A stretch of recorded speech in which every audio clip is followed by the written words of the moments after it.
우리가 믿는 모든 것은 조작되었다. 당신이 혹하는 음모론 19일 공개합니다.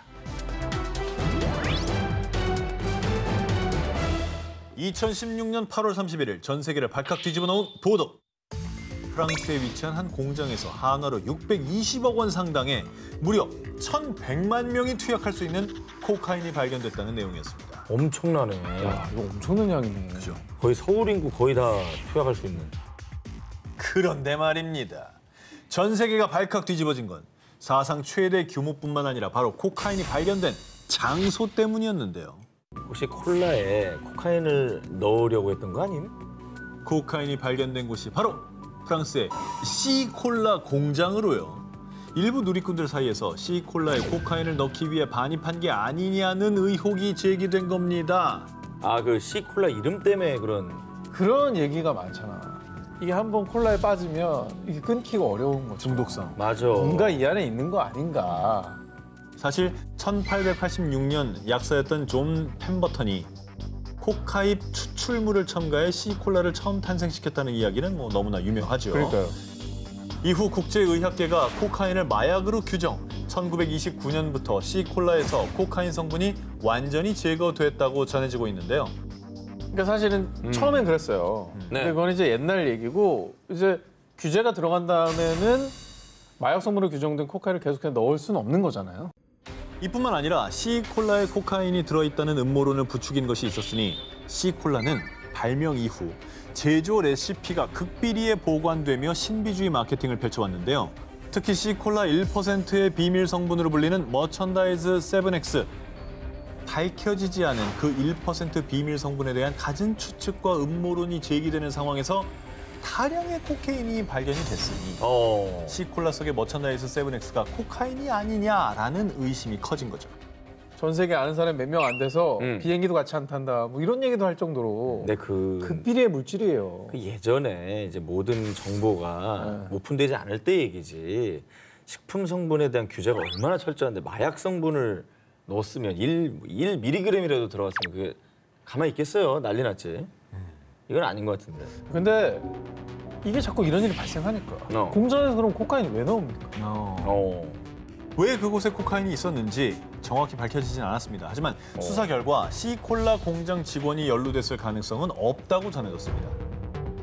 사실 저희 사촌 누나가 그 C콜라 회사의 마케팅 부사장이에요. 전화해봅시다. 전화 연결. 성분 얘기를 물어봤거든. 정말 모르냐. 아, 솔직히 이거는 어디서도 들을 수 없는. 그래, 부사장인데.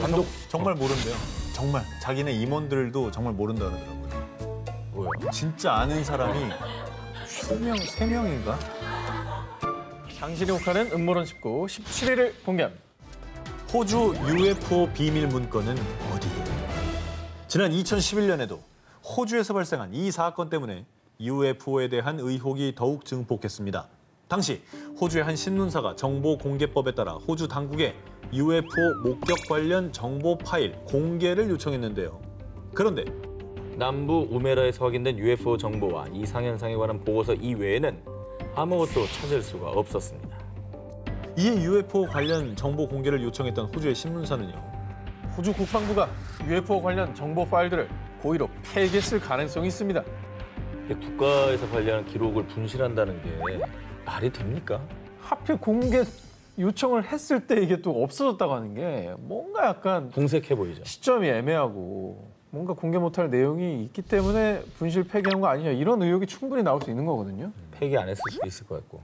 자, 그런데 말입니다. 호주 당국이 UFO 정보를 은폐한다는 의혹은 이뿐이 아니죠. 이른바 호주의 51구역이라 불리는 파인갭. 공식적으로는 미국과 호주의 안보를 위한 군사기지인데 한간에는 파인갭이 UFO 비밀 연구기지라는 음모론이 떠돌고 있습니다. 그러면 호주 정부가 UFO 정보 파일을 분실했다는 것도 뭔가 좀 필사적으로 목숨 걸고 숨겨야 되는 정보가 있다는 얘기 아니에요? 호주 당국은 대체 무엇을 그토록 숨기려고 하는 걸까요? 당신이 혹하는 음모론 14일을 공개합니다. 이곳에 사람이 산다? 자, 두 기자님께 또 여쭙겠습니다. 인류가 달에 처음 발을 디딘 게 언제입니까? 69년 닐 암스트롱이. 닐 암스트롱. 예. 인정합니까? 그거밖에 없잖아요. 그렇다면 인류가 최초로 화성에 착륙한 날짜는 언제입니까? 인류가요? 인류가. 인류는 화성 못 갔죠 아직. 못 갔다. 로버트만 보냈죠. 아직 간 적은 없잖아. 아 여기에 동참하시겠어요? 아니 사람이 간 적은 없고 로버트가 로버트만 보냈어. 사람이 간 적이 없다. 아 이렇게 과학 지식이 짧아가지고 이게 저희 주선에 맷 데이먼 한번 갔어요. 마셔. 맷 데이먼은 세트에서 한 거고요. 자 화성에 사람이 갔다는 건 제가 아니고요. 나사 직원이 얘기한 겁니다. 나사요. 갔다는 거예요?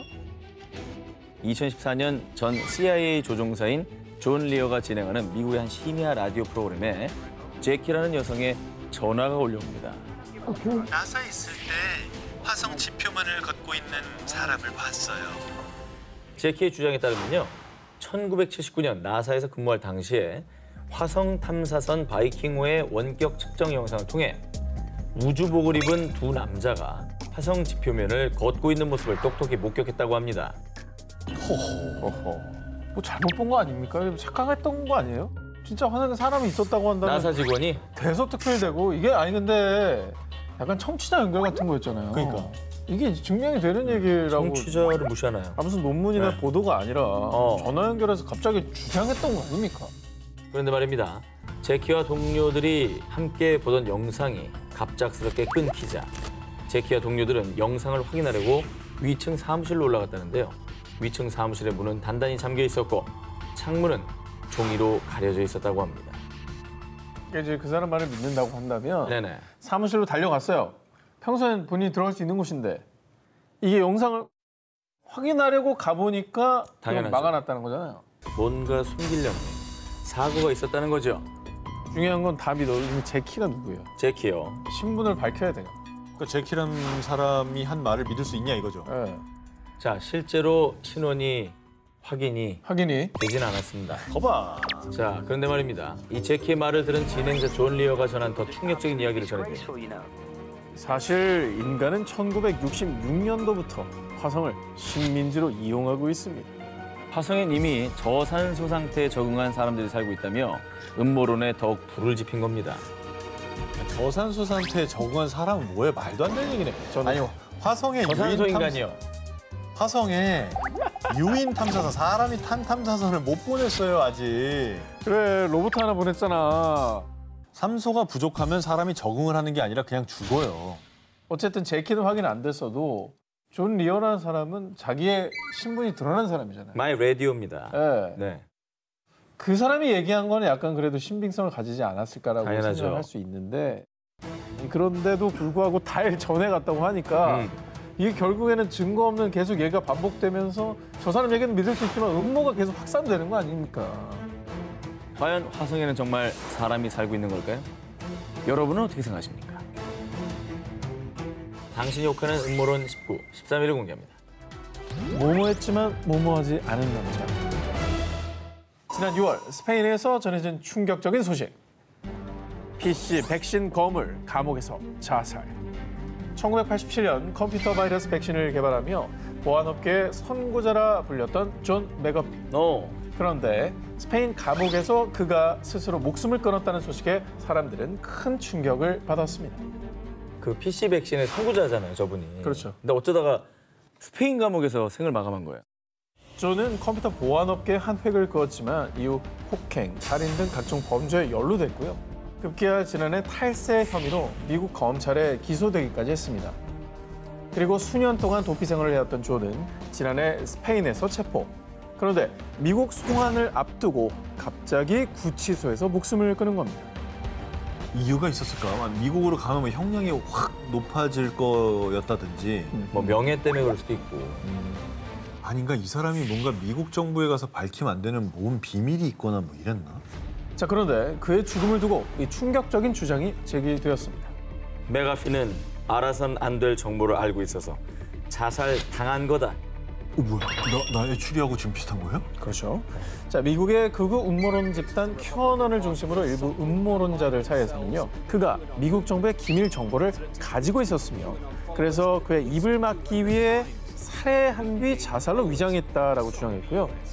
SNS에서 샵 메가피 didn't kill himself라는 해시태그 운동까지 벌였습니다.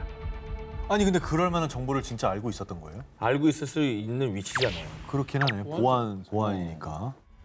음모론자들이 존이 자살당했다는 음모에 혹한 또 다른 이유. 내가 자살했다고 하면 믿지 마세요. 진짜 나인지 알도록 오른팔에 문신을 했습니다. 만약 내가 체포되거나 실종되면 엄청난 양의 기밀이 공개될 겁니다. 또 어떤 기밀을 갖고 있었어요? 이 사람이. 자, 그가 어떤 기밀을 알고 있었는지는 정확히 밝혀진 건 없습니다. 존은 생전에 자신이 정부와 CIA 요원, 바하마 공무원들의 부패와 관련된 파일을 수집했다고 주장했는데요. 그래서 음모론자들은 그가 죽임을 당했다고 주장해 있고요. 그리고 심지어 또 다른 음모론자들은 사망한 존은 가짜이며 진짜 존은 아직 살아있다고 주장하기도 했습니다. 근데 사망한 존이 가짜라는 주장이 있다면 존이 얘기한 대로 네. 이 문신을 좀 찾아보면 되지 않나요? 저 공개하면 되잖아요. 그 시신의 그래요. 팔을 딱 공개하면 되지 않나요? 스페인 당국은 존의 시신을 부검 결과 명백한 자살이라고 밝혔지만 그의 문신은 공개하지 않았습니다. 없네 없어. 그래서 이를 두고 사람들은 존의 죽음에 더욱 의문을 품었고요. 음모론이 아직도 끊이질 않고 있습니다. 이번 음모론의 주인공은 누구나 한 번쯤은 들어봤을 법한 유명한 단체인데요. 일명 세상을 움직인다는 그림자 정부 일루미나티. 많은 그 소설이고 드라마고 영화고 뭐 만화고 다 나오죠. 오늘 주제하면서 빠질 수 없는 조직. 그렇죠. 음모론자들에 따르면 일루미나티는 수백 년 동안 존재했으며 세계 정복을 목표로 은밀하게 세계 정치, 경제, 언론을 지배, 일종의 그림자 정부라고 여겨지는데요.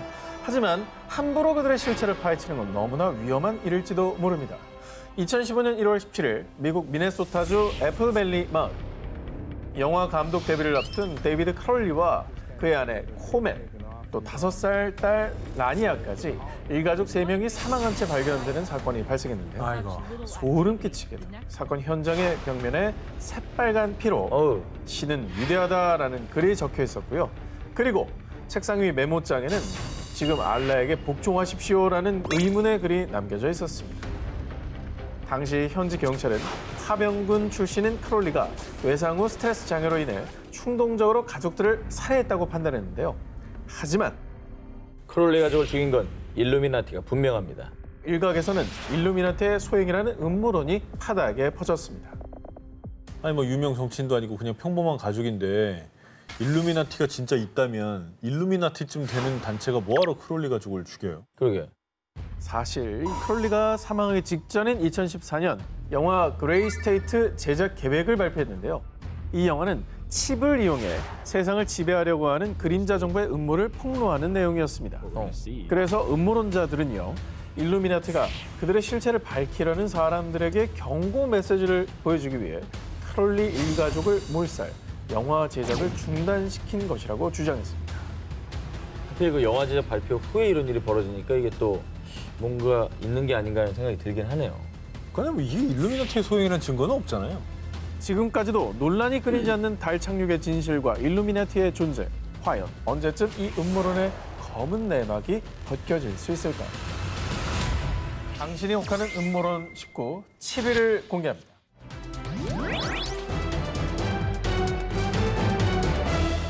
이번 음모론 소개에 앞서서 이번 특종과 관련된 인물에게 단단히 화가 나 있는 분이 계셔서 그분의 영상부터 보여드리겠습니다. 시공간을 초월해서 누군가에게 어떤 메시지를 전달할 수 있다면 누구에게 뭐라고 보내고 싶으세요? 아, 이건 참 몇 달 전에 돌아가서 그 일론 머스크한테 그 입 좀 담으려고 하고 싶어요. 어우 시원시원한. 와 진짜 시원하게 얘기해. 조승우 씨도 물렸네요. 그렇습니다. 무려 16년 만에 예능 프로그램에 출연한 조승우 씨가 일론 머스크의 입을 다물게 하고 싶었던 이유.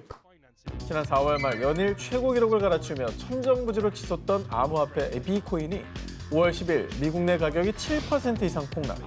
국내 시장에서도 13% 이상 대폭 하락하며 그야말로 한순간 암호화폐 시장이 요동쳤는데요.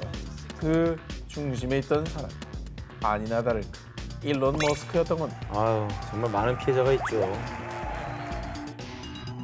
왜냐면 지난번에 SNS로 주식 시그널 같은 거 잘못 줘가지고 그치. 요동을 쳤잖아요. 뭐 맞아요. 득을 본 사람도 있겠지만. 요즘 제 주변에서는 저 사람 좋아하는 사람이 없어요. 자, 지난 1월 일론 머스크는 본인의 SNS에 단 한 줄 샵 비코인이라고 올리자마자 반나절 만에 비코인이 18% 이상 폭등하며 암호화폐 시장이 출렁였고요. 이후 비코인으로 T사 차량을 구매할 수 있게 하겠다고 밝히며 전일 대비 비코인의 가격이 약 15% 상승. 그런데 지난 5월 10일 일론 머스크가 본인의 SNS를 통해 저희 전기차 구매 시 허용했던 비코인 결제를 중단하겠습니다. 비코인 채굴을 위해 컴퓨터를 대량 가동할 때 화석 연료 사용이 급격히 증가한다며 비코인 결제를 돌연 중단하겠다고 선언했던 겁니다. 난리 났죠, 전날. 갑자기 저러면 어떡해. 국내외 암호화폐 시장이 그냥 우리나라뿐 아니라 다 들썩였잖아요. 난리 났죠. 자, 그런데 비코인에 대한 그의 갑작스런 태세 전환에 아니 혹시 D코인 띄우려고 일부러 그런 거 아니야? 곧 T전기차 D코인 결제 승인할 듯. 일부 누리꾼들은 일론 머스크가 이 비코인 악재를 터트린 이유가 또 다른 암호화폐인 이 D코인을 띄우기 위해서가 아니냐라는 의심의 눈초리를 보낸 건데요.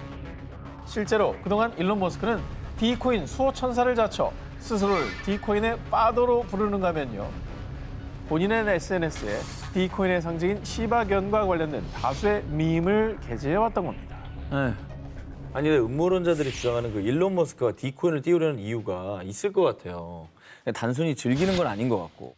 그런 사람들이 있죠. 있겠죠. 음모론자들의 주장에 따르면요. 현재 비코인 채굴 시장을 장악하고 있는 나라가 중국이라고 하는데 이 중국에 맞서 미국이 패권을 쥔 암호화폐를 찾아 적극 지원에 나섰는데 이 가상화폐가 바로 D코인이라는 거죠.